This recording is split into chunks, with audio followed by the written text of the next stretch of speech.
Bueno, buenos días a todos. Soy José. Hoy tenemos un invitado muy especial, un gran amigo, al que considero es Jesús Fabre.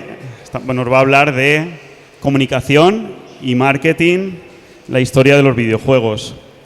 Realmente nos hemos conocido hace unos años y yo creo que, sin miedo a equivocarme, es una de las personas que más sabe de videojuegos o que más sabe del marketing y de la producción de videojuegos en España. Así que hoy tenemos ese gran placer de tenerlo aquí con nosotros en el museo. Así que, por favor, Jesús, sigue deleitándonos con todas estas historias que nos va a contar, porque a mí me ha contado unas cuantas y yo he alucinado con muchas de ellas. Gracias por venir. Gracias. Gracias a ti y a vosotros. Bueno, primero, muchísimas gracias a todos los que habéis venido esta mañana. Mi nombre es Jesús Fabre. Yo llevo trabajando con marketing de videojuegos pues, desde el año 2011-2012, pero empecé colaborando con el mundo retro, con la parte de Retro Madrid, como subdirector en el año 2010 y como colaborador en 2009. Y a partir de ahí pues empecé a descubrir que mi vocación era más hacia los videojuegos que hacia la informática, que era lo que originalmente yo estudié, ingeniería informática. Y me dijo, José, nos gustaría que dieras una charla en el museo, y yo pensé, bueno, ¿qué les puedo contar, ¿no? ¿De qué puedo hablar en un museo como este tan emblemático y tan importante? Pensé en casos de videojuegos que se han ido lanzando a lo largo de la historia y que por algún motivo u otro no han tenido el éxito que se esperaba, ¿no? ¿Para qué sirve el marketing de videojuegos? Para que lo conozcan mejor los videojuegos, para que tú, cuando te digan el nombre de un videojuego, digas, es verdad, o me apetece más este que otro, o te recomiendo este videojuego porque me han hablado bien de él, ¿no? ¿Cómo hacer que se conozca un videojuego? Y a lo largo de la historia han habido determinados casos en los que por un motivo o por otro han habido grandes videojuegos que no se han conocido tanto y que han marcado una época. Entonces, en lugar de ir solamente a esos grandes videojuegos y hablaros de, este es el gran marketing de videojuegos, he elegido algunos casos que son de videojuegos conocidos, otros no tan conocidos, pero que el marketing y la comunicación ha jugado un papel fundamental en la historia de ese producto y luego en cómo ha impactado en el desarrollo de videojuegos. Aquí tenéis una serie de puntos que los vamos a tratar en diferentes casos. Por ejemplo, vais a ver algunos juegos que se lanzaron y fueron pioneros y nadie se dio cuenta porque llegó otro después, a lo mejor un año después, 6 meses después, que tenía una temática más atractiva, por algunos otros motivos, pues se hizo más famoso. El agotamiento de la IP, pues cuando ves que un juego no para de repetirse con diferentes variaciones, pero al final es lo mismo. Hablar de un público muy específico y reducido, y a lo mejor esa idea se puede aplicar a otro juego que llegue a un público mayor. Hay muchos motivos por los cuales un videojuego al final no tiene el éxito que se espera. Y vamos a ver pues, cuáles son esos factores aplicados a diferentes juegos. El primero de todos, voy a ir como para ser más gráfico, acompañando el caso con un tráiler, para que así podáis conocer el juego. El primero de estos juegos se llama Outcast. Es un juego belga, que no sé si alguno de aquí lo ha jugado. Me gustaría que cuando yo diga un juego, voy a preguntar si alguien lo conoce, levantéis la mano si alguien lo conoce. ¿Alguien lo conoce? Pues este es un videojuego que se lanzó en el año 1999, en una época en la que no existían juegos prácticamente de mundo abierto. Este juego fue un juego pionero en eso. Es un juego que intentaba ser lo más parecido a una película interactiva.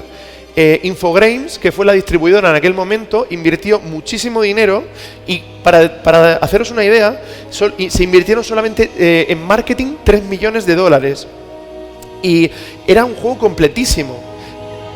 Era un juego en el que tú podías ir por el mundo navegando y descubriendo diferentes historias de diferentes personajes que estaban cada uno localizados en una parte, ¿no? Y cada uno te iba diciendo pues su personalidad, sus inquietudes, te iba abriendo paso a tus misiones y se desarrollaba toda una narrativa compleja Y cada uno de esos personajes tenía sus propias rutinas. Con lo cual también en el ámbito de la inteligencia artificial también tuvo bastante éxito en lo que es la innovación del juego. La pena fue que, aunque se invirtió tanto dinero, no hubo cómo realmente rentabilizar el producto. Y el juego, imaginaros, si se invirtieron 3 millones de dólares solo en el marketing, pues a lo mejor en todo el desarrollo, pues podemos estar hablando fácilmente de que se invirtieron unos 15 en total. Es muchísimo dinero. Y fue muy triste. Habían hasta anuncios. En los cines de la época se anunciaba este juego. El Outcast fue pionero también en los vehículos. ¿Habéis visto que estaban montados en una especie de dinosaurio? Pues Halo estaba todavía en pañales, no se había lanzado cuando llegó Outcast. Y ya tenía ese sistema de transporte entre diferentes lugares más rápido y más ágil. No sé si habéis fijado, otra cosa interesante de este juego es que la parte visual es un poquito diferente a lo que estábamos acostumbrados.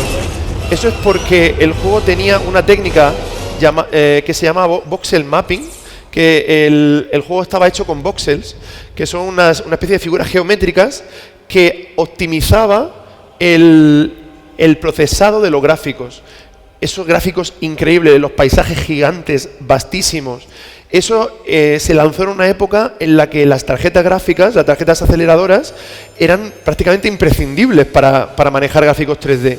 Pues este juego, el estudio decidió arriesgar y no implementar las tarjetas aceleradoras en este juego. Este juego va todo por CPU. Y eso originaba que se sobrecalentase mucho, pero al mismo tiempo no te obligaba a gastarte un dineral en una tarjeta de vídeo. ¿Qué pasa? Que esto al final le salió el tiro por la culata, porque en aquel momento, como los desarrolladores no sabían si realmente las tarjetas iban a triunfar, lo que veían es que eran carísimas. Entonces decidieron pues irse por el lado del software. Y por eso veis estos gráficos aquí. Si queréis jugarlo, este videojuego tuvo una comunidad muy fiel y está en Google Games, en GOG.com. Lo podéis bajar y creo que vale 1 euro o 2 euros. Es súper barato y lo han dado gratis varias veces. Lo han adaptado a los ordenadores y sistemas operativos actuales. La banda sonora, pues imaginaros, una orquesta tremenda, un idioma para las tribus nativas, tenían su propio idioma. Algo tremendo, ¿no? Realmente un éxito para la época. Eso del mundo abierto era totalmente surrealista. Y por eso, después de esto, se lanzó GTA 3. Y eso fue lo que realmente petó. Pero claro, antes estaba este videojuego. Lo que pasa es que no es tan atractivo, a lo mejor. Y GTA ya venía del GTA 1 y del GTA 2. Ya había creado una marca. Bien, el siguiente videojuego a lo mejor os suena. Se llama Shenmue. ¿Cuántos de aquí habéis jugado o conocéis Shenmue? Bueno, unos pocos, pero seguro que lo conocéis muy bien, porque este juego realmente creó una escuela y fue súper innovador. A su manera, parecido también a lo que consiguió Outcast, con un mundo vivo, abierto. Realmente creó una escuela. Era un juego que empezó a desarrollarse para la Sega Saturn y porque era complejísimo, larguísimo, tenía una historia y una producción tremenda, tuvieron que retrasarlo para Dreamcast. Aquí, como he dicho antes también en Outcast, en este juego también tenemos rutinas diarias en los personajes, completísimos minijuegos, escondidos. Realmente era un juego en el que tú te sientes que estás viviendo en esa ciudad e introdujo los Quick Time Events que luego vemos tan utilizados en otros juegos como God of War, pero realmente estuvieron aquí por primera vez. Fijaros que en este videojuego tiene una cosa curiosa. Se invirtió también muchísimo dinero. La producción y el marketing costó entre unos 50 y 70 millones de dólares. No se ha dicho cuánto se gastaron exactamente. Y realmente eso tardó muchísimo en recuperarse. No fue rentable. Y lo que pasó es que la comunidad pedía más y Sega se mantuvo intentando pues mejorarlo todo y lanzó luego la secuela. Pero no apostaron por la desgraciadamente por la situación de Dreamcast y demás, no tuvo la continuidad que se esperaba y al final pues, fue pionero en muchísimas cosas y hasta recientemente no se ha lanzado la tercera parte, que bueno, pues ha contentado a algunos, ha dejado a otros con un poco... que se ha quedado un poco a mitad de camino con los juegos actuales, pero creo que a los fans de los juegos originales les ha dejado satisfechos del juego de los dos originales. Es interesante también comentar que este juego pues, se comparó con la serie Yakuza, con la serie los Fallout, concretamente Fallout 3, el Deadly Premonition, y pues, fue recibido fenomenalmente. Realmente es uno de los juegos mejores valorados de la historia y por desgracia, pues eso, el hecho de que no tuviera un alcance mayor, de que fuera quizá demasiado nicho, pues hizo que se parase y se dejase como en un limbo el desarrollo del 3 hasta recientemente. Bueno, no he colocado el... Para quien no lo conozca, lo vamos a ver un poquito en acción antes de pasar al siguiente.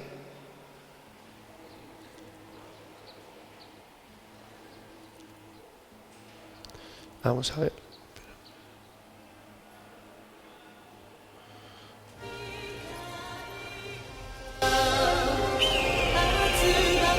Into an immense world where time flows eternal, you shall venture. Making acquaintances, then parting. Embark on a journey that shall touch your heart in ways you have yet to experience. En este juego controlamos a Ryo Hazuki, que está buscando al asesino de su padre. Now it is time for your saga to begin.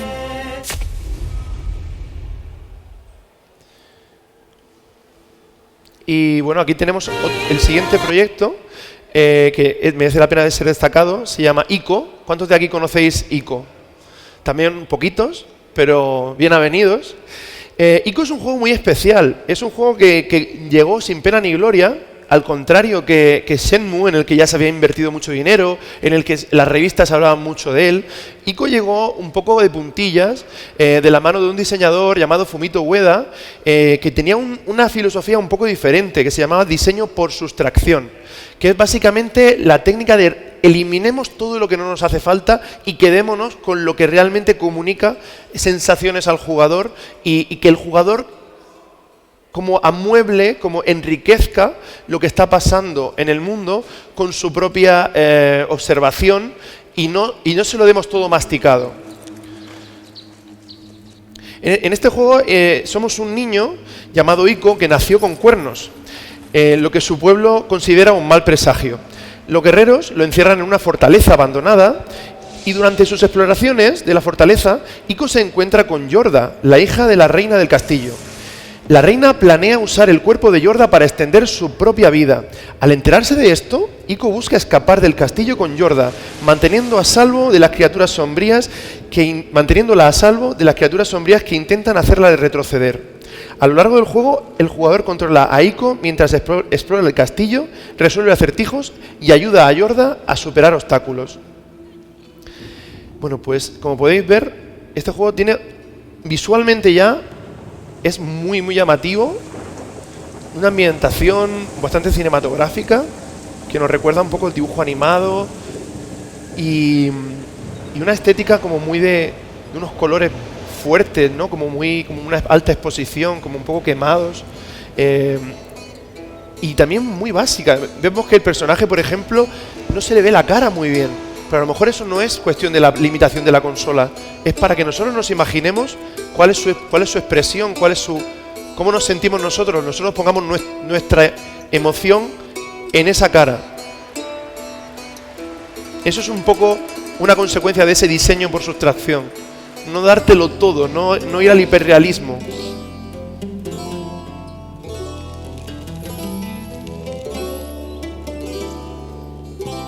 De este juego se dijo que no será un juego perfecto, pero es un juego de momentos perfectos.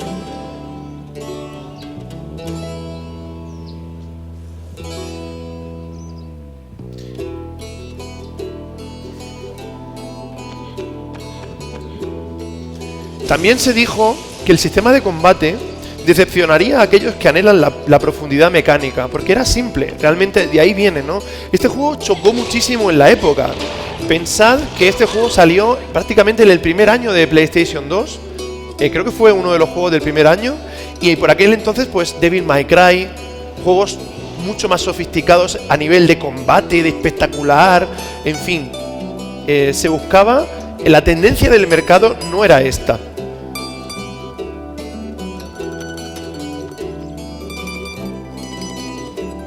A pesar de eso, la crítica lo recibió bastante bien y quedaron muy impresionados con la amplitud y los detalles de los entornos.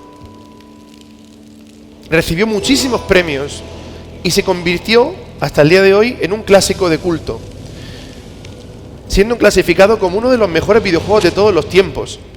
A menudo se menciona en las discusiones sobre los videojuegos como una forma de arte y ha influido en muchos juegos desde entonces.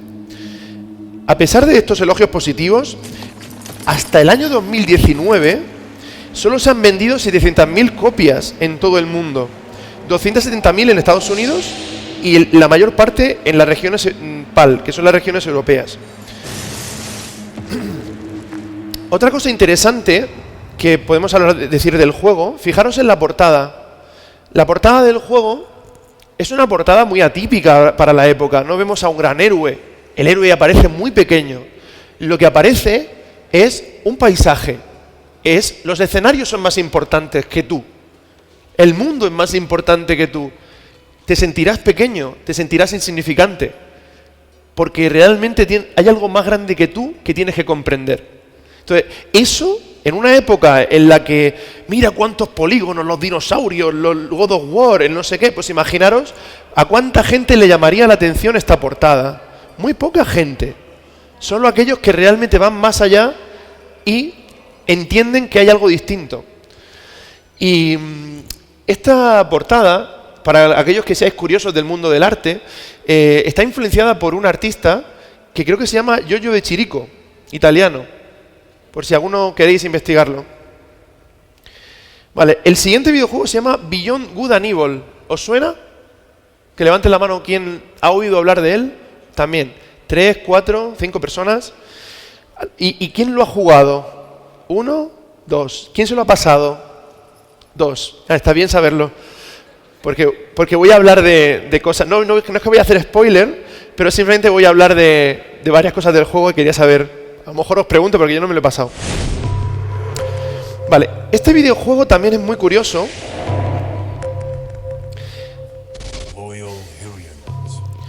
Es otro juego de los que decíamos antes, cinematográfico, en el que hay una riqueza espectacular de personajes, de trasfondo, de la historia, de unos paisajes, de tu misión como persona que tiene que cambiar ese mundo y de mezcla de géneros.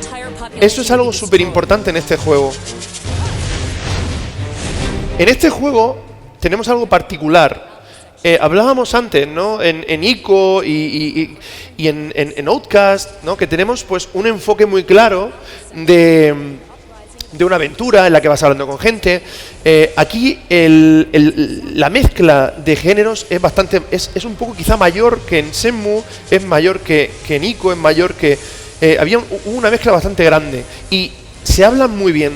Esos géneros conversan muy bien entre ellos. Este juego pues tuvo la desgracia de ser lanzado al mismo tiempo que otros juegos de la misma empresa, que se llama Ubisoft, como habéis visto ahí. Splinter Cell, ¿os suena? ¿Quién conoce Splinter Cell? ¿Quién conoce Prince of Persia: Sands of Time? Unos cuantos más, ¿verdad? Pues esos juegos competían en atención con este. Entonces, claro, es complicado cuando la empresa tiene que invertir en marketing y además lanzando juegos muy potentes de su propia empresa. Pues al final los canales son limitados y hay juegos que tienen que ser priorizados a la hora de ponerlos delante del público. Otra cosa importante para comentar de este juego es que su mundo, es la historia y su mundo. En este juego somos Jade y tenemos que desentramar una situación un poco turbia, porque el gobierno está intentando pues manipular lo que está ocurriendo en el mundo, una serie de injusticias. Nosotros somos una reportera que va a buscar lo que realmente está pasando y nuestra arma, además de combatir, como habéis podido ver, es una cámara. y a través de la cámara mostramos al mundo lo que está ocurriendo de verdad.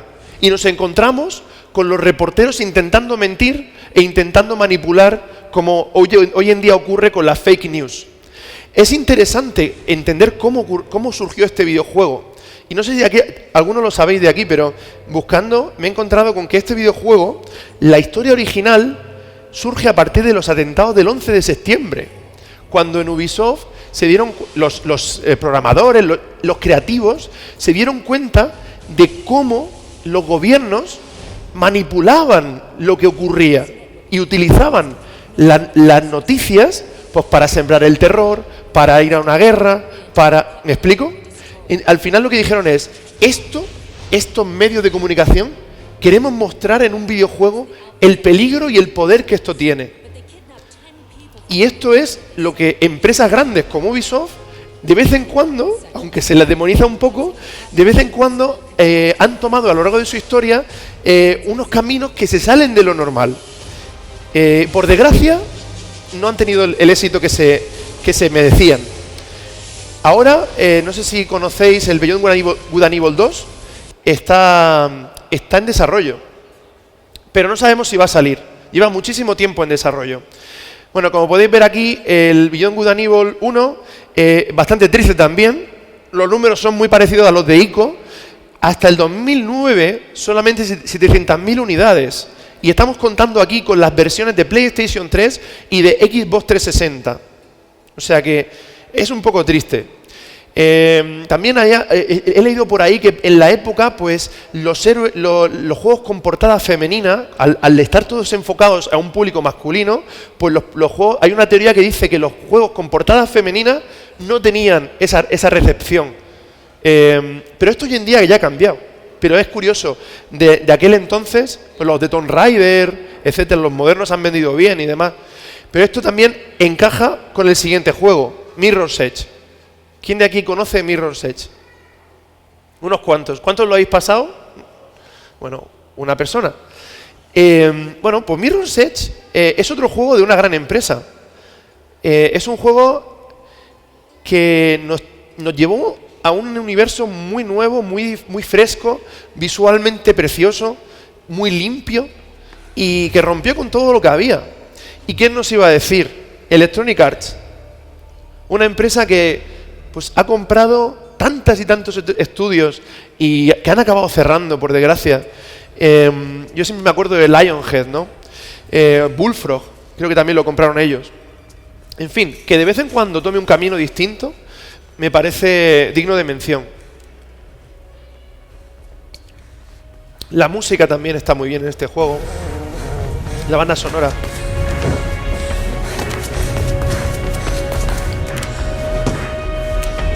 Esto es un juego en primera persona que se vendía un poco como un FPS, conoce parkour y FPS. Algo muy nuevo. Muy nuevo. Jamás había intentado algo así. Eres una especie de mensajera, imagínate los de Globo, pero en lugar de ir con tu bici, vas saltando de tejado en tejado. Y tu misión es, pues, llevar paquetes hasta que te das cuenta de que hay un gobierno opresor que sacrifica la libertad de la población por su confort, básicamente. Y tu misión es liberar o darle al pueblo esa libertad que le falta, liberarlo de la opresión de ese gobierno. La parte visual, o sea, se arriesgaron en muchísimas cosas, desde el propio género hasta lo que es ese visual limpio, esa sensación de todo lo blanco, ¿no? Todo de ponerte delante solamente del camino. En fin, es un juego que arriesgó muchísimas cosas. Y otra cosa también interesante es la protagonista. La protagonista no está nada sexualizada, como muchas protagonistas de la época, como le pasaba a Jade en el videojuego anterior, en Beyond Good and Evil. Son protagonistas que se salían de la norma y que es bastante loable el que estas empresas hayan querido hacer esto. Y se dice que, claro, que eso también podía haber sido otro factor. Pero realmente el factor que yo creo más importante para que no tuviera un éxito en la época fue también que se vio opacado por otro juego muy, muy importante que salió en aquel año y en aquellas navidades. A ver si sabes cuál es. Hablamos del año 2008, si no me equivoco. 2008. ¿Alguien sabe qué juego lanzó Electronic Arts de RPG? RPG, que fue el primero de una saga de 3, que todavía no se ha lanzado nada más. Y que fue muy, muy sonado como RPG 3D. Que empieza por D. D. Son dos palabras. Una empieza por D y otra empieza por A. Es un animal mitológico. Dragon Age. El primer Dragon Age. Estaban promoviendo el primer Dragon Age. Luego tenían también el Mass Effect que iba a venir. Tenían también por ahí el Dead Space que iba a venir. Y ahí estaba Mirror's Edge. Le pasó un poquito como esto. Salió una segunda parte recientemente, hace unos años, que no tuvo el mismo éxito. Fijaros que aún así este juego vendió 2 millones y medio y se esperaban vender 3 millones. Que 2 millones y medio está muy bien. Y aún así, bueno, pues se lanzó una segunda parte años después. Porque consiguió un buen Metacritic, no como le pasó a otros juegos como por ejemplo el Days Gone, que no sé si lo conocéis, el Days Gone, que también es un juego que tuvo un Metacritic bajo, vendió mucho y no se hizo secuela, lo han descartado. Pero el Metacritic, al final, la crítica y el número de ventas que sea más o menos decente hace que se continúen las sagas. Muramasa. ¿Quién de aquí conoce Muramasa? 1, 2... Vale, pues Muramasa es un juego japonés, muy japonés. Es un hack and slash, lanzado inicialmente para Wii. Fue bien recibido al principio, pero no tuvo unas ventas consistentes en Wii. Y bueno, pues estuvo ahí recibiendo unas críticas bastante buenas. Es de la gente de Vanillaware, que a lo mejor os conocéis en los de Vanillaware. Dragon's Crown, a lo mejor os suena. Death Smile, creo que se llama. Elden Sphere, y luego hay otro juego se llama Death Smiles o algo así. Y luego también el 13 Sentinels, creo que también es de Vanillaware. Bueno, pues este juego, pues eso, críticas buenísimas, al principio vendió más o menos al principio, pero luego empezó a bajar y no fue lo que se esperaba. Tenía un apartado visual increíble para la época, así en plan dibujo animado, unos trazos preciosos, fijaros. Entonces destacaba bastante, pero se lanzó, en mi opinión, y bueno, yo creo que en general se vio como que se lanzó en la plataforma equivocada. Se lanzó en una plataforma llamada Wii, que a lo mejor os suena por haber jugado a juegos muy casuales, por haber tenido muchos juegos que no valían mucho, por desgracia de baja calidad, y era un juego pues para un jugador un poquito más hardcore y más nicho. Entonces, claro, si hubiera salido multiplataforma, pues esto hubiera sido distinto. Luego tuvo una segunda oportunidad como en la PS Vita, y curiosamente en PS Vita le fue súper bien. Como que vendió el doble o algo así. Fue el tercer mejor juego vendido de PS Vita del 2013. Entonces, para que veáis, al final, el hecho de que se lance en una plataforma u otra puede determinar muchísimo, aunque hagas el mejor marketing, si lo restringes. Es como lo que pasa ahora, hoy en día, en Apple Arcade. ¿Conocéis la plataforma de pago de Apple de suscripción? Ni la conocéis. Pues existe una especie de Netflix para videojuegos de Apple. Entonces, lanzan juegos ahí que nadie los conoce la gente que tiene Apple, y después ya, cuando ven que no monetiza o cuando se acaba la exclusividad, lo sacan a las demás consolas. Entonces, eso es lo que pasaba un poco aquí, lo que te pasa un poco cuando lo lanzas un videojuego muy de nicho en una plataforma que no tiene nada que ver. Se me están quedando abiertas todas las pantallas. Bien. Bueno, aquí tenéis eso. Fijaros, en Wii en 6 meses 47.000 unidades y en PS Vita en un mes 100.000. ¿Por qué? Porque tu público está ahí. Y eso es súper importante. Cuando lanzas un videojuego tienes que estar pensando, ¿dónde está mi público? ¿A dónde voy a ponerles este juego para que la gente lo encuentre? Pues a lo mejor en Wii están buscando más el siguiente Mario Party y el siguiente Monopoly o el siguiente juego de hacer ejercicio con la tabla o lo que sea, más que un juego de hack and slash, porque no están buscando eso.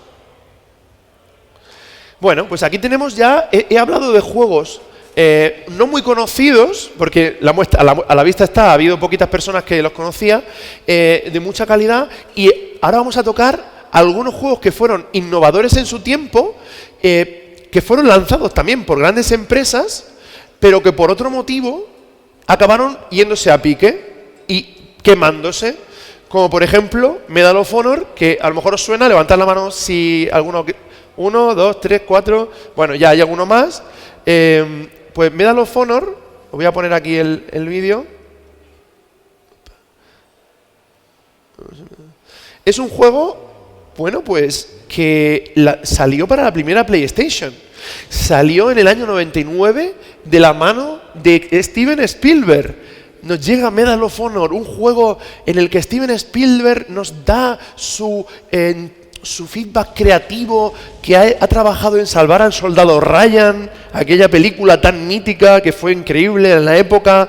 Tenemos un videojuego que nos traslada un poco a esa época y a esa situación histórica, y que lo hace con un realismo increíble, el desembarco de Normandía. Yo todavía lo recuerdo, que al final son 4, ahora lo vemos si son 4 polígonos, pero en la época era, wow, estoy en el barco, en el bote que va a desembarcar, que me van a dar, que me tengo que ocultar, etcétera, ¿no? Pues esto fue revolucionario en ese mundo de los shooters. ¿Y qué ocurrió? Pues como podéis ver, aquí a lo largo de este vídeo, pues empezó a salir, pues a llevar el juego a diferentes plataformas. Electronic Arts acabó, pues, como de alguna manera, explotando la saga en el buen sentido, pero llegó un punto en el que se empezaron a quemar. Empezaron a llevar la saga a diferentes plataformas, diferentes versiones del juego, y no acabó de cuajar, no se acabó de adaptar a los estándares, a las innovaciones del género, y por desgracia pues se perdió un poco, se diluyó lo que es la calidad del producto final. La tecnología también, no solo a nivel gameplay, sino a nivel tecnológico, pues empezaron a haber juegos que pues innovaban mucho más a nivel gameplay, a nivel tecnológico. Pues había un Medal of Honor en PC, luego otro en Play 2, luego otro en PSP, luego otro en realidad virtual. El último, no sé si lo sabéis, pero ha salido en realidad virtual. Al final es eso, no mantenerte con la estrategia, por ejemplo, de un Call of Duty que lo lanza en todas, Play 3, 360, PC, Play 3, 360, PC, vale, pero un poquito, una spin-off, una variación de Call of Duty para móviles, una variación de Call of Duty para PS Vita.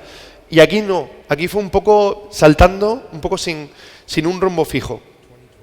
Este es el último, Above and Beyond, este es el de realidad virtual. Y al final, ¿qué ocurrió? Pues que este lanzamiento tampoco fue tan interesante, y por desgracia, pues la saga está puesta un poco en stand-by, la tienen un poco parada. Bueno, ¿y quién de aquí no conoce? La pregunta no es quién conoce, ¿quién no ha visto alguna vez Guitar Hero, no? ¿Alguno de vosotros lo ha jugado? 1, 2, 3... Y verlo, saber que existe el Guitar Hero, es un juego muy popular que llegó... Vamos, este juego yo recuerdo que explotó. Yo recuerdo que fue como una especie de... ¿Qué fricada es esta? Con una guitarra, madre mía, tal. Y venía un poco, ¿no?, de esa fiebre del Dance Dance Revolution, de la alfombrita y tal. Y fue súper interesante, ¿no? Fue un fenómeno total. Lo que ocurre también, le pasó un poco como a Medal of Honor, a este juego, que no se quedaron con el Guitar Hero 1, 2 y 3. Empezaron a sacar Guitar Hero del Fari. Ya no faltaba, no sé qué... No, de broma, ¿no? Pero que solo faltaba eso, ¿no? Que era Guitar Hero de Metallica, Guitar Hero de los Beatles, Guitar Hero no sé qué. Le pasó un poco como al SingStar. Se quemó un poco de tanta cosa que estaban lanzando, y al final no había tampoco innovaciones. Al Medal of Honor pues fueron en 13 años 16 juegos. Pero es que el Guitar Hero se lanzaron solo en 2009 25 juegos de la franquicia Guitar Hero. O sea, eran, imaginar, 4 o 5 o 8 para DS, otros 8 para Play 2, otros para Play 3. O sea, me explico, o sea, imaginaros la sobrecarga de Guitar Hero que habría. Y pasó de 25 en 2009 a 10 juegos de la saga en 2010. Y después ya empezó a caer en picado. El último se lanzó en 2015 y se llama Guitar Hero Live, que lo tengo por aquí, ya por la parte final. El DJ Hero, a mí me gustaba mucho que fue con la mesa esta de los platos. Y aquí el Guitar Hero Live es gracioso porque es que mezclaba un poco de todo y, en fin, no consiguió, ya había perdido la gente estaba cansada. Se mezcló también con Rock Band. ¿Conocéis el Rock Band? Pues que competía la propia Electronic Arts con las ganas de pillar más público, pues su propio producto se canibalizó el uno con el otro. Lo ideal pues es lanzar un juego por año. Igual que se lanza el FIFA. A ver, yo personalmente no soy el público de FIFA, pero yo veo a la gente que le gusta el FIFA y son súper felices. Cada año tienen su FIFA. Pero yo creo que a esa gente le empiezan a sacar un FIFA de cada cosa, no sé, FIFA de la Premier League, no sé, FIFA del Mundial, que lo sacan, ¿no? Pero empiezan, imagina, FIFA Copa del Rey, FIFA Recopa, FIFA no sé qué, pues ya te cansa, ¿no? O FIFA de los años 80, FIFA de los años 90, pues llega un punto en que ya te quemas. Pues dices, es que es lo mismo, lo único que me estás cambiando son las camisetas, ya ni las plantillas. Y bueno, este es un clon, que es al final, me pareció gracioso. Vale, pues hemos visto juegos AAA muy conocidos, franquicias bastante conocidas, de grandes empresas, y ahora vamos a ir a dos casos diferentes. ¿Conocéis estos juegos? ¿Alguno de los dos? Levantad la mano si alguno los conoce. ¿Vale? Que baje levantad la mano quien conoce el Fall Guys. Vale, entonces el Valheim me imagino que poquitos aquí conocen Valheim. Es un juego principalmente de PC. Probablemente muchos de aquí juguéis en consola, ¿verdad? ¿Quién de aquí es PC? ¿Quién juega en PC? Uno. Claro, porque Valheim no ha salido en consola todavía. Entonces está bien, porque vamos a ver un ejemplo de cada. Un juego que salió en PC, pero luego saltó a consolas, y otro que es puramente consola, puramente PC, que es Valheim. Vale. Para hablar de Fall Guys, tenemos que hablar de un programa de la televisión que estaba en los años 90 muy popular, que se llamaba Humor Amarillo. Exactamente. Pues Humor Amarillo. Exactamente. Entonces, ¿qué pasa? Que ese programa se exportó a muchísimos países. Se llamaba Takeshi Castle, el castillo de Takeshi. Y ahí siguieron varios programas, no sé si se llamaba Wipeout en Estados Unidos. El caso es que ese programa creó una escuela y se hizo muy viral. Y yo creo que se hizo hasta un poco atemporal, por lo surrealista que era y lo diferente que era. ¿Qué ocurre? Que en una empresa llamada Mediatonic, que llevaba desde el año 2005 funcionando, pues de repente uno de los empleados tuvo la brillante idea de: vamos a poner aquí a uno corriendo, vamos a poner aquí a otro, unos obstáculos, porque me gusta mucho este programa de los japoneses, me gustaba. Y lo propuso y le dieron dinero para hacer un prototipo. Y el resto, como dicen, es historia. Este juego se lanzó el día 4 de agosto, o 2 de agosto, 4 de agosto del año 2020. ¿Y qué pasaba en el año 2020 en agosto? ¿Qué estabais haciendo vosotros? O mejor dicho, ¿qué no estabais haciendo vosotros? ¿Qué no podíais hacer o qué no podíamos hacer en el año 2020 por ahí por agosto? ¿Os acordáis? ¿Sí o no? Exacto. Exacto. Entonces, ¿qué pasa? Que se dice que este juego es el juego perfecto para tiempos de pandemia. Para tiempos en los que no te puedes juntar con tus amigos, no puedes hacer el loco, no te puedes tirar por barrancos. Y entonces, pues, era el momento ideal para dar rienda suelta a toda esa necesidad de socialización que había en la época de la pandemia. La publisher, la publicadora, la editora de este videojuego se llama Devolver. Devolver es la cúspide, digamos así, uno de los los publishers top de videojuegos independientes mundiales.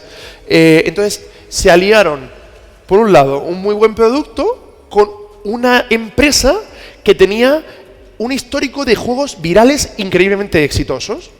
Ellos sabían muy bien cómo llegar a los influencers, cómo mover un juego a nivel marketing. ¿Y qué ocurrió? Que antes, el juego se lanzó en agosto, a principios de agosto, pero yo ya sabía de este juego, pues allá por abril, por marzo, yo ya había visto teasers, había visto betas cerradas, había visto algún influencer que le daban una clave para jugar con otros. Entonces, ¿qué pasa? Que se tiraron como 3 meses, desde marzo a abril, jugando y probando el juego y mostrándolo en las redes sociales, como yo digo, calentando el ambiente. ¿Qué ocurría? Que conforme se iba acercando, le iban dando pues más códigos a los influencers.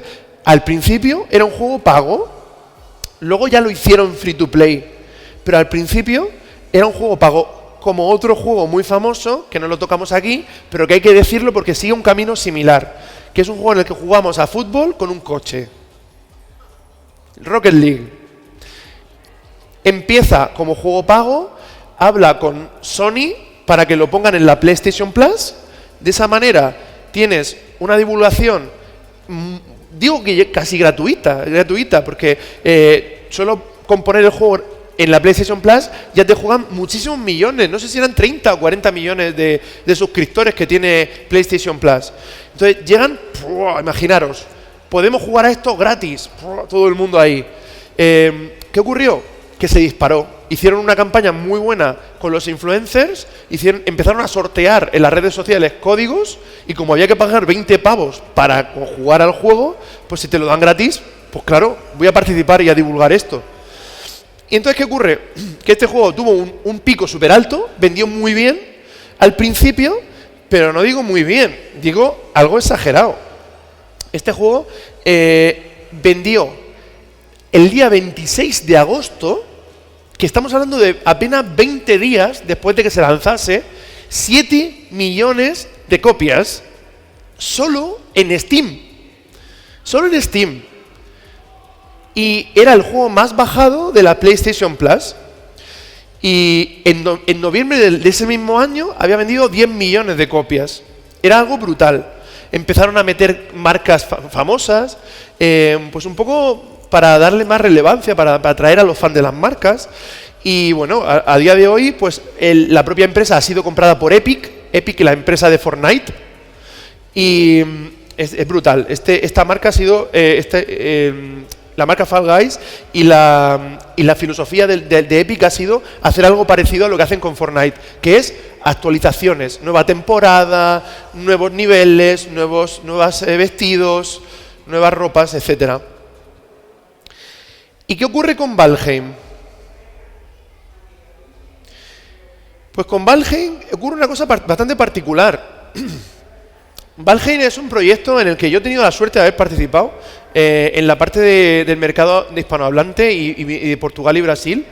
Es un juego que te pone en la piel de un vikingo y te lleva a un universo que se llama Valhalla, que es como el Olimpo, una especie del cielo donde van los vikingos que han muerto y tienen que redimirse de sus pecados y demás. Entonces, tú tienes que hacerte, por un lado, tu cabaña para protegerte, juegas tú solo o con amigos, te metes a un servidor y ahí tienes desperdigados por ese mundo gigante, tienes como 7 o 8, habían como 7 o 8 enemigos, bosses finales. Entonces, cada uno de esos bosses es más fuerte que el siguiente. Pero tú, si quieres, no te los encuentras. Tú, si quieres, te dedicas solo a pescar, a construir. Luego vendrán los goblins a fastidiarte, o los ogros o demás, pero es un mundo súper lleno de aventuras. Es un RPG en el que te puedes pasar horas y horas y horas y horas y horas. ¿Qué ocurre con este juego? Hay muchos juegos que son parecidos a esto. No es que digas, oh, has inventado la pólvora con esto. Pero, ¿qué es lo que hacía muy bien Valheim? Era un juego muy accesible que daba la facilidad de construir muy accesible. Como dicen muchos youtubers, no te tienes que tirar 2 horas poniendo el ladrillo de la casa porque no encaja, porque no sé qué. Es todo muy rápido de usar y muy fácil. Está hecho para que lo juegue alguien casual, se lo pase bien, y por otro lado, para que lo juegue una persona más hardcore, más dedicada, y se monte ahí una catedral. Y le dedique horas y horas y horas. Pues este juego, sin prácticamente el marketing el justo, no se contrató a super youtubers ni nada. Lo que llegó a este juego fue, por un lado, lo que yo recuerdo de mi experiencia, en una época en la que la serie Vikingos, a lo mejor os suena, de Netflix, tuvo una fiebre. ¿Os suena un tal Assassin's Creed Valhalla? También se había lanzado como 3 o 4 meses antes. Y por otro lado, el tema vikingo estaba de moda y era relativamente fresco. Entonces, esa propuesta de un juego que me invita a jugar con amigos de una manera sencilla y accesible, que me ocupa 1 giga. 1 giga. Esto ocupa 1 giga. No 200, 100 gigas como otros juegos del mismo género. Y además que me funciona en un ordenador súper básico.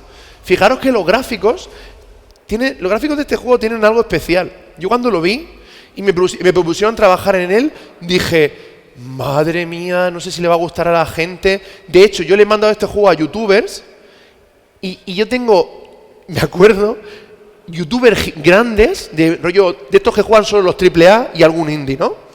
Que lo jugaron porque estaba de moda, para conseguir visitas. Y dijeron, este juego que tiene gráficos de la Play 1 o de Play 2, ¿sabes? Porque si tú te fijas en los personajes, se te ven cuadrados. Son cuadrados muy basicotes. Pero cuando tú ves los ambientes, fijaros los ambientes.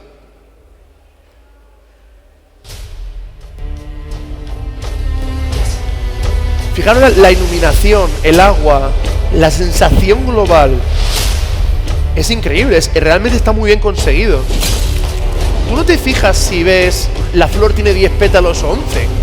A ti lo que te interesa es por prepararte para la batalla, pasártelo bien y cargarte al bicho y que no te mate un árbol cuando caiga. Porque las físicas de este juego son súper realistas. Y hay gente que hay muertes porque el árbol se cae y hay muertes porque el árbol se cae, va rodando y te mata porque va rodando detrás de ti. Para que os deis cuenta un poco de... Se hizo viral también por eso. Entonces, eso también fue uno de los secretos de este juego. Y nada, pues yo creo que ya está lanzada la versión 1.0, ya no está en Early Access más, pero siguen lanzando y lanzando nuevas temporadas, todo gratuito. A nivel números, este juego yo recuerdo de estar vendiendo 1 millón de copias por semana. Las primeras 5 semanas, cada semana lanzábamos un anuncio, ha vendido 2 millones, luego otra semana, ha vendido 3 millones. Ya llegó un punto en que paramos porque era muy pesado decir 1 millón más toda la semana. Y es tremendo, ahora va por los 10 millones de copias en julio de 2022. Probablemente ya lo haya, no sé si duplicado, pero haya llegado bastante lejos. Bueno, ¿a quién le suena un juego que se llama Cyberpunk? Bueno, algunos hay, casi todos. ¿Y por qué? Pues porque este juego invirtió años y millones de euros en marketing. Lo he dejado para el final porque es el juego más reciente, pero también porque creo que es un caso que nos hace reflexionar. Nos hace reflexionar sobre el poder del marketing. Os he hablado mucho del producto, ¿verdad? Os he hablado mucho de este juego tenía esto que no tenía otros, este juego tenía aquello, este juego tenía, ¿verdad? Os he hablado mucho de innovación, de este juego fue el primero que tenía personajes muy listos, no sé qué, tal. Bueno, pues este juego realmente fue como el No Man's Sky. Se vendía como el GTA mezclado con RPG, mezclado con mundo vivo, y siempre vas a tener algo que hacer, y multiplayer, y en fin, todo a la vez. Y Cyberpunk. De hecho, cuando se presentó, ¿sabes cómo lo presentaron? Esto no es un juego Cyberpunk, decía el director de la empresa CD Projekt, los polacos. Decía, este es el juego Cyberpunk.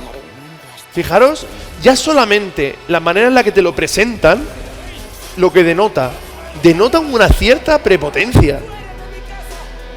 Es como, me recuerda al momento en el que el precio de la PlayStation 1 se anuncia para competir con el de la Saturn, y llega el señor de Sony y dice $299 y se va. ¿Os acordáis? Esa chulería, esa prepotencia, es un poco, para mí es parecido, ¿no? Llega una empresa, sabe que tiene un producto muy bueno y llega y suelta eso. Y ya te quedas así, wow. El caso es que este juego no era tan bueno. Y no era tan bueno no porque fuera un mal producto, sino porque no estaba terminado. Y no estaba terminado ni en el primero, ni en el segundo, ni en el tercero, ni en el cuarto, ni en el quinto, ni en el... O sea, se ha terminado 2 años después de haberse lanzado la primera versión. Y fijaros que estamos hablando del año 2013. Tú, como jugador de The Witcher, dices, wow, los creadores de The Witcher me están trayendo el siguiente pelotazo, el siguiente gran juego del género RPG en 3D, mundo abierto, pero ahora Cyberpunk. Hostia, ya me tienen interesado. Si además de eso solo te muestran trailers que son películas, que no son juego, que es película que no tiene nada por detrás, está todo guionizado internamente en el juego para que ocurra y que te parezca que es natural, pero realmente eran trailers falsos. Eso es lo que hizo CD Projekt. Mostraron trailers falsos durante muchos años, y cuando el juego estuvo muy cerca de lanzarse, lo que hicieron fue darles las copias de prensa a los periodistas y a los youtubers con un contrato súper estricto en el que les decía, esto no se puede mostrar, esto se puede mostrar a partir de cuando se haya lanzado, esto se puede hacer, esto no se puede hacer. ¿Por qué? Porque querían mantener a raya todos esos bugs y todos esos problemas que tenía el juego. Si luego además te contratan a Keanu Reeves, que es un actor que tú has visto desde que eras un chaval en Matrix y en otras películas como John Wick, etcétera, pues es como decir, bueno, si Keanu Reeves ha puesto su nombre en este producto, es que voy a ser el imbécil que no se lo compre cuando se lance. Si hasta yo estaba pensando en comprármelo, que yo no soy una persona que se compra juegos de lanzamiento porque no tiene tiempo de jugar prácticamente. Y en el último momento dije, sí que no lo voy a jugar. No tengo tiempo. Pero realmente llegué, estaba el juego en el carrito de compra y casi le doy. Y el caso es que cuando salió el juego, pues no sé si lo sabéis, pero fue un juego lleno de bugs, y a pesar de todo, el juego vendió hasta ahora 20 millones de copias. 8 millones en reservas. Eso creo que sigue siendo el récord. Es el récord de la historia de más reservas de un juego, porque es una campaña de años. Publicaban trailers falsos de 30 minutos, 40 minutos. Es una locura. Fijaros esto, lo he sacado como una muestra simplemente de lo que hicieron. En la revelación de Cyberpunk aparece que ibas a tener un apartamento o hasta 2 apartamentos donde tú podías tener tu vida y comprarlo y alquilarlo y no sé qué. Pues esto es el mismo ascensor en el tráiler de revelación del juego de 2018 y en el juego final. Para que veáis solamente una muestra, la riqueza y la cantidad de opciones a las que podías ir. Primero tenías los servicios, los apartamentos, el parking, no sé qué, y luego al final solo tenías los servicios y la entrada. Es una imagen vale más que 1000 palabras. Otra imagen que vale más de 1000 palabras. No sé si lo conseguís leer, pero en la imagen de la izquierda dice, bienvenidos a la cuenta oficial de Twitter de Cyberpunk, el juego de rol del futuro oscuro desarrollado por CD Projekt Red. Pues luego quitaron lo de RPG cuando se lanzó el juego y pusieron un mundo abierto de acción y aventura con narrativa. ¿Por qué? Porque no tenía absolutamente nada de RPG. Decían que iba a ser un juego en el que tú podías desarrollar tu camino y tomar decisiones, y que si le decías esto no iban a reaccionar de la misma manera que si le decías lo otro a los personajes, y luego era todo lo mismo, daba igual. Es un buen juego, pero no me lo vendas como RPG de ramificaciones e historias. Lo acabaron cambiando porque se le echó encima a la gente. Y no sé si puedo poner aquí un vídeo que me acabo de acordar, no lo tenía previsto, pero si tenemos tiempo para un vídeo de 1 minuto. Vale, pues en mi YouTube, por gusto, me empezó a dar un poco por hacer doblaje, por probar mis habilidades, y se me ocurrió hacer un pequeño vídeo en Reddit. ¿Conocéis Reddit? Es una red social. Se hizo viral un vídeo que hizo un chico, un youtuber, de combinando los bugs de Cyberpunk. Entonces yo lo que hice, estaba en inglés, y yo lo que hice fue, voy a traducirlo al español, porque me parecía tan gracioso. Era un vídeo que lo que suena es un tráiler promocional, pero lo que se ve son todos bugs. Y esto salió. A ver si se oye bien. A ver. Abajo tenéis el creador. En 2077, mi ciudad fue elegida como el peor lugar para vivir en América. Las razones: niveles altísimos de violencia y más gente viviendo bajo el umbral de la pobreza que en cualquier otro lugar. No puedo negarlo, lo que dicen es verdad, pero todo el mundo continúa queriendo vivir aquí. Esta ciudad siempre tiene alguna sorpresa para ti. Puede ser una mentira o un espejismo, pero está ahí, al alcance de tu mano. Y eso es lo que te hace seguir adelante.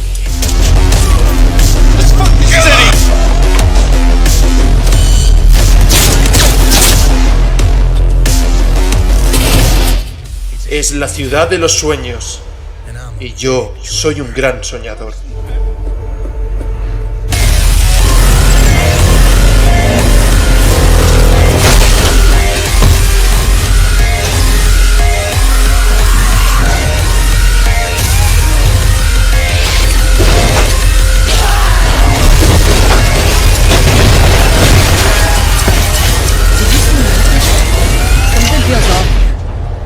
You don't say.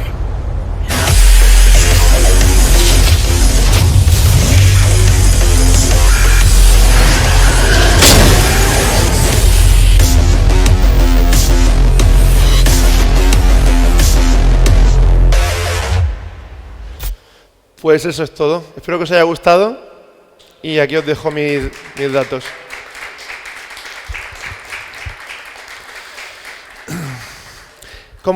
Tiene una lista de conclusiones, pero tampoco es que sea gran cosa. Es simplemente que hay juegos que con buen marketing llegan muy lejos, y otros juegos que, aunque tengan buen marketing, si no están preparados como producto, no van a llegar tan lejos.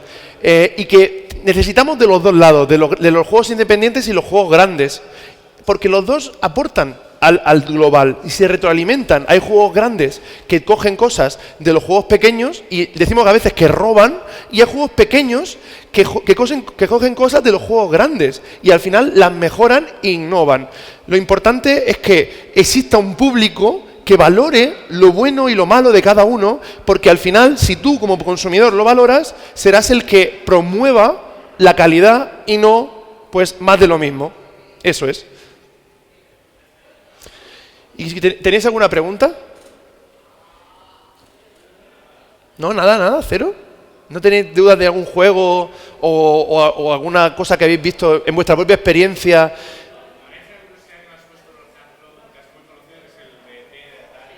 El LT.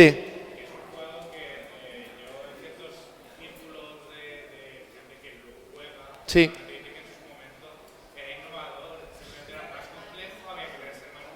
Sí.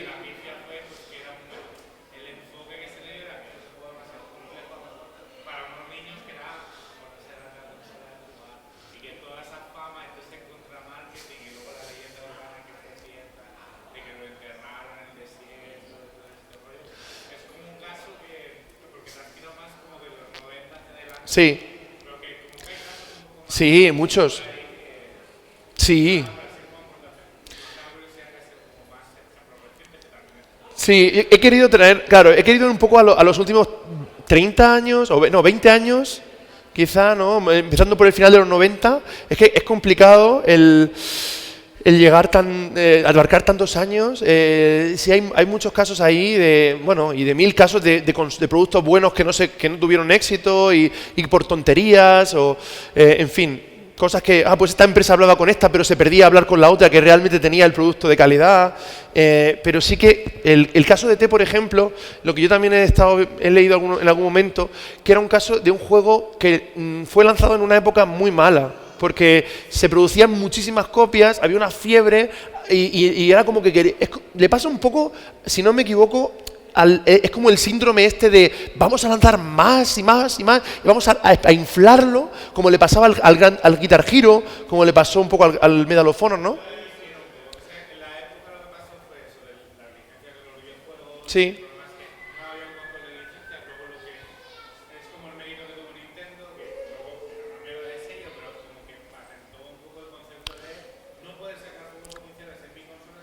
Claro. Uh-huh.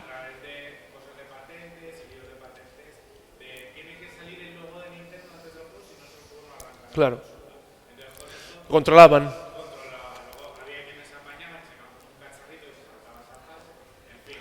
Sí.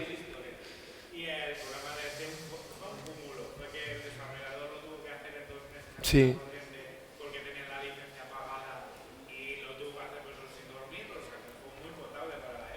Sí.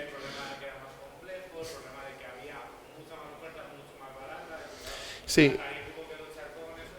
Yo creo que el peor videojuego del mundo, por lo menos hasta donde yo he visto, o de los peores, yo creo que estaría entre el Superman de Nintendo 64, que realmente es que es un dolor, ¿eh?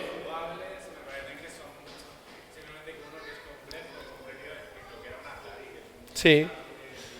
Sí, sí, y otro que también creo que es bastante malo, os recomiendo el vídeo de Angry Video Game Nerd, que a lo mejor os suena, es el Big Rigs. Es un juego de camiones, de carreras de camiones, que es terrible. O sea, tú ves el vídeo y te partes de risa. Porque es que el tío se sale del circuito, se sale del escenario, se sale del planeta, yo no sé, y luego empieza a correr en negativo hacia atrás y ves como el contakilómetros, el de la velocidad, va en menos infinito. O sea, es completamente absurdo. No puedes realmente correr en ese juego. Es un juego inacabado. Es una época, pues eso, de lanzar los juegos, como tú dices, sin sello de calidad. Sin control de calidad.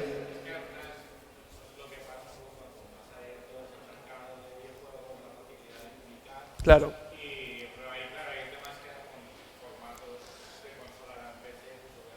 Claro.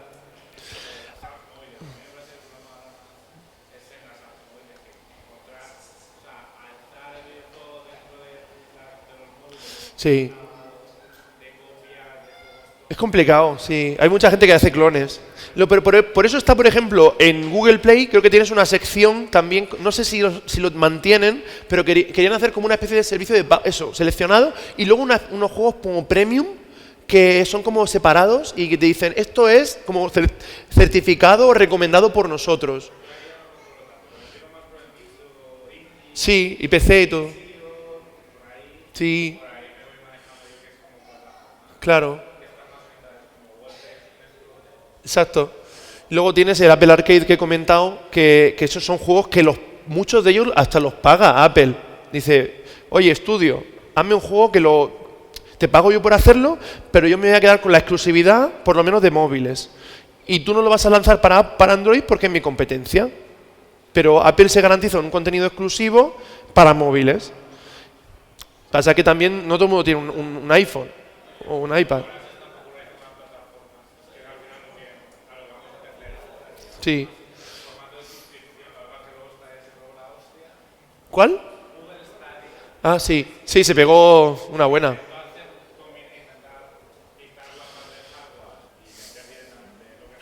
Sí, el servicio. Claro. Es que son muchas cosas. El mundo de los videojuegos, al final, los que no estéis metidos dentro, creo que con esta charla os hacéis una idea de lo complicado que es conseguir un éxito. Porque tienes que llegar en el momento adecuado a nivel las modas. A nivel plataforma, tienes que entrar en la plataforma correcta, con los socios correctos, con el publisher correcto, o con el momento que tienes que dar con que te hagas viral por alguna cosa. Un juego, por ejemplo, como Among Us. Among Us es un juego lanzado en 2018, que se retomó, creo que fue en 2021, y fue el juego que hizo que Fall Guys se olvidase un poco. Porque tenía un poco una dinámica similar, de vamos a juntarnos, a hacer cosas entre nosotros, a cooperar. En vez de competir, en el caso de Fall Guys, es un poco, vamos a buscar al asesino, pero a veces también es un poco competir. Entonces, es una mezcla.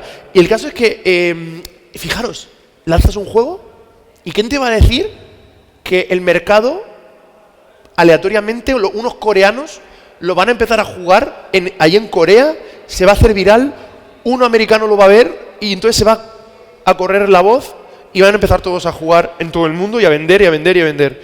Nunca sabes. Pero ¿qué es lo importante? Para mí, por lo menos, el producto. Que el juego esté bien. Por eso a mí me fastidia tanto muchas veces cuando veo que se lanzan juegos sin acabar. Que se lanzan juegos de cualquier manera, ¿no? Como un Cyberpunk. Y me da rabia un poco de que aún así ha vendido 20 millones de copias. Pero por otro lado dices, bueno, pues mira, la gente que ha invertido todo su esfuerzo y tal, pues que tenga algún retorno. Pero da un poco de rabia porque han engañado. Y espero que aprendan, pero es difícil, es difícil.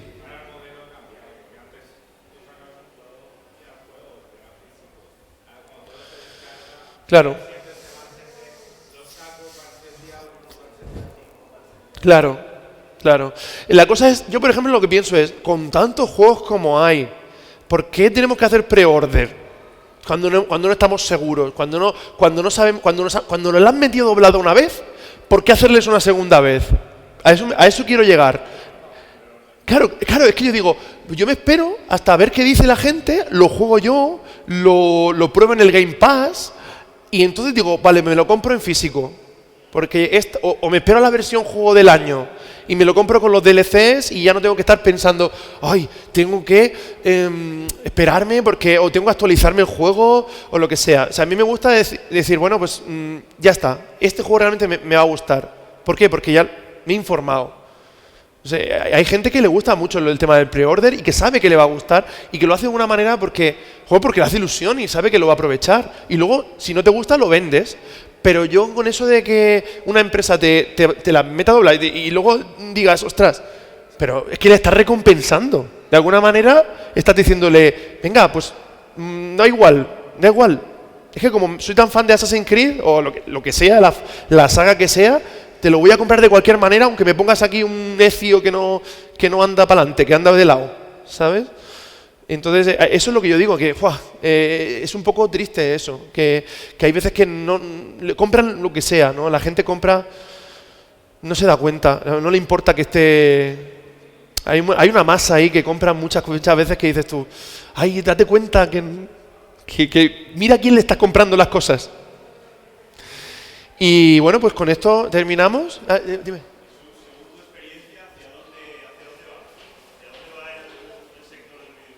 Pues ¿hacia dónde vamos?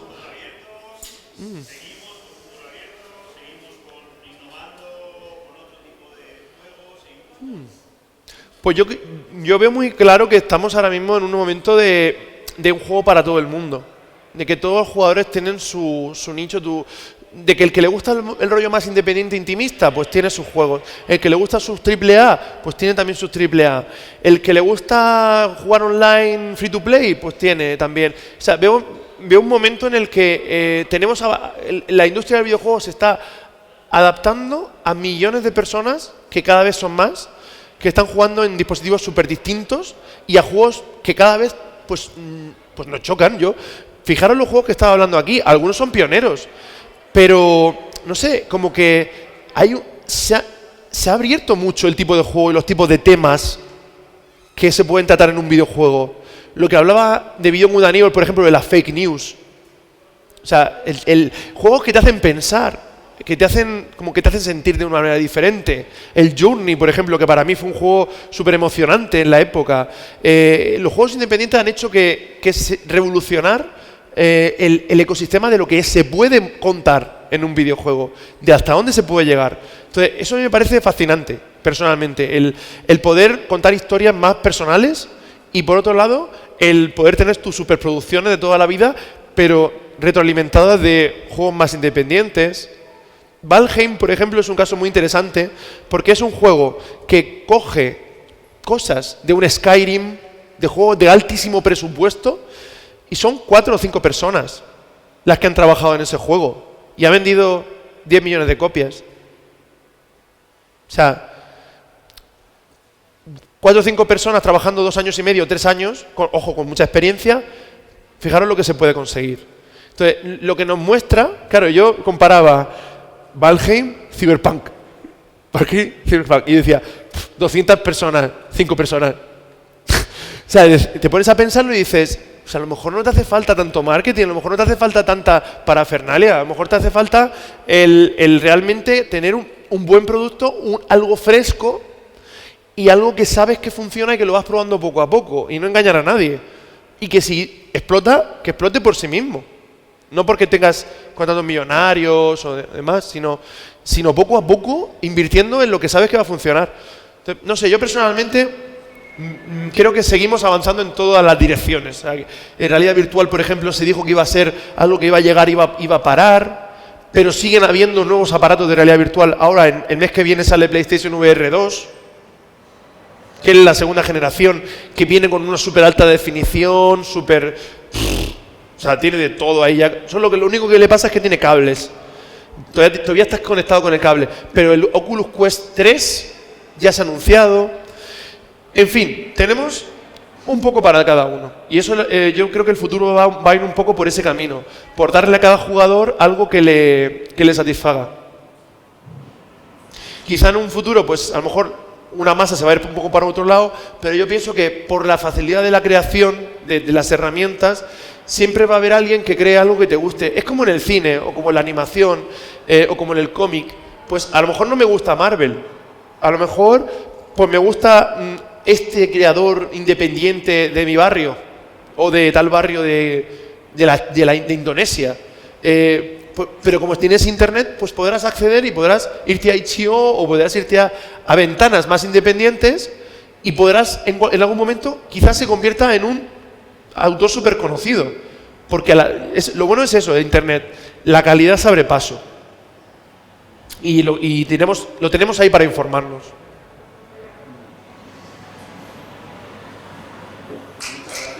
Nada, gracias a vosotros. Espero que os haya gustado. Gracias.